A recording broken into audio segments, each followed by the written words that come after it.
Welcome to the Ride This Out podcast, where we talk about how to improve your mental health and strengthen your connection to nature and your community, all through one simple solution: the bicycle. My name is Zach Golding, and I'm a licensed clinical social worker and mental health therapist. I'll be your host as we discuss the power of pedaling.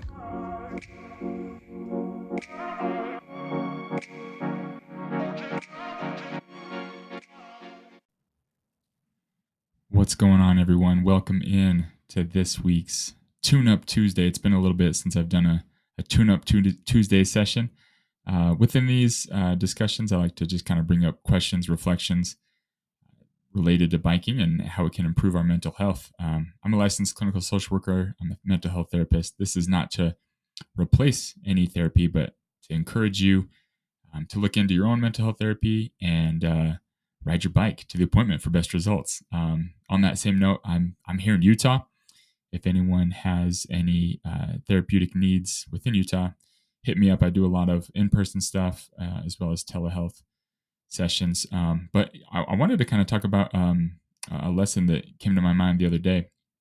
Well, this was a little bit, I mean, it's been a while since I've kind of given you guys an update. A couple months ago, my car's registration became due. And I was looking at my car and it was covered in dust. Literally, I hadn't driven it in probably 2 months. And I said to myself and to my wife, why do we need to renew this registration? we never drive this car. We were a 2-car family. We decided to sell it. We decided to sell my little Honda Accord and had a lot of memories in that car. And it was weird to kind of see it go, but it was also happy to just kind of commit to this one car lifestyle that we're doing. So on that note, I've been biking just so much more, biking to work a lot, commuting, biking my kids to school, I bike everywhere. I'm a bike commuter. I'm also a mountain biker. I love mountain biking and gotten a little bit into road biking. I love to do any kind of pedaling in general. And so, as I've been kind of building up my leg muscles and just my tolerance and biking more and more and more, I decided to hit this mountain bike trail that it had been a little while since I've done it. And as I was climbing this hill, going up it, it was a good climb, but I remembered I did it. And I remembered, before I hadn't been able to do it.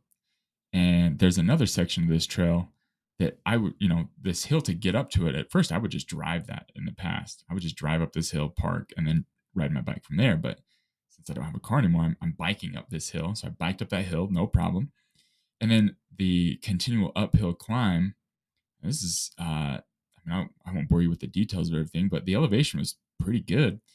And I'm going and I biked that whole hill. I'd never been able to bike the whole hill and then bike on the trail all the way up the elevation. And I just got thinking, man, this was so cool. This was a moment of just accomplishment for myself, a little bit of pride, and just saying, man, this was awesome.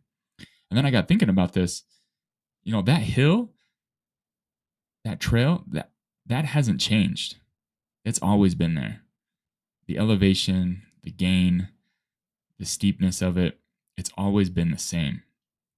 But over the last year, especially, but over the last couple years, I've built up the ability to climb that so much easier. And, thinking about that on a therapeutic level, on a life lesson level of when we experience trials, when we experience difficult things in our lives, a lot of times they don't change. A lot of times they're things that are out of our control. But our ability to build up our tolerance, to build up our strength, to tackle those tough things, that's what changes. The strength in order to do that.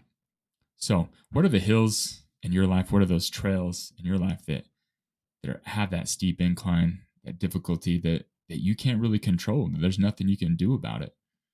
But what are ways that you can increase your tolerance, your stamina, your ability to build that strength up?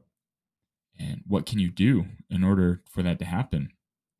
And I'm reminded, so many times when I'm talking to people, a lot of their struggles, a lot of things they're going through, they're similar things. It's a similar situation with a lot of them that happens in patterns, happens over and over. And then every once in a while, they have this moment, they have this almost light bulb moment, this breakthrough.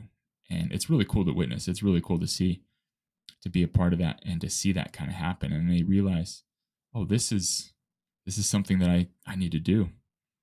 Um, Another side note to this, I've been doing some biking during therapy with some of my clients. We just go on a nice, easy path. It's away from cars, and it's really cool to kind of experience that nature. We're not pushing anything super crazy. It's enough to where we can just kind of discuss some things and process it.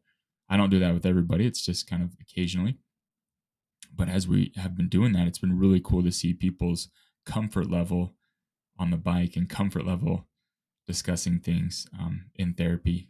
As we're in the office as well, they're able to feel a lot more comfortable discussing these hard situations, and it builds up that tolerance. It builds up that ability to process and to discuss it. And then as we become stronger, right, it almost desensitizes it, those problems where we're like, hey, I can climb this without much effort. Yes, I have to put in some effort, but it's not as hard as I once thought it was.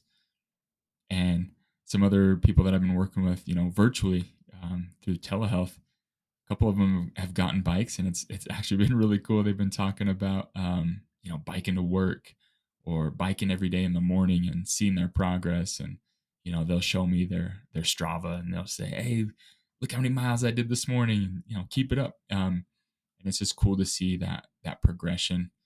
I'm never here to encourage anybody to ride 100 miles.